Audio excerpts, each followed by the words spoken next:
Once you've created your Megaphone account, log into your account and start adding your podcasts. Megaphone organizes podcasts according to networks.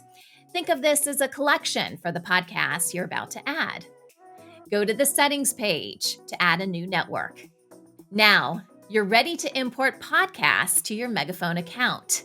Click Import. You'll need to know the current podcast feed URL. This is the RSS feed provided by the podcast's current host provider. Then, assign the podcast to a network and click Import. The time it takes to complete an import depends on the number of episodes you're adding. Click on the podcast to see your progress. Also, make sure the status says Live.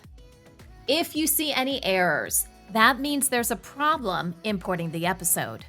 Reach out to Megaphone's support team for help.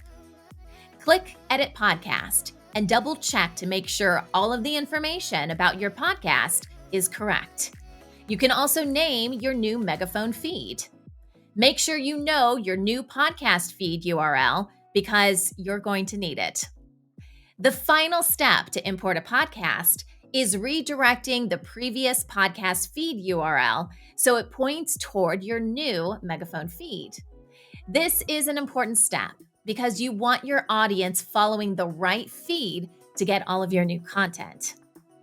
The process of redirecting feeds is different for all podcast host providers.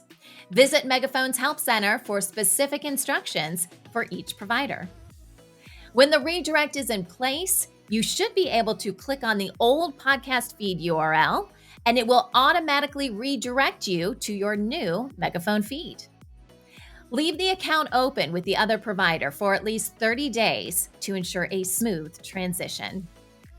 Keep in mind, when you import a podcast, you're getting the content only. Your statistics will start over from scratch.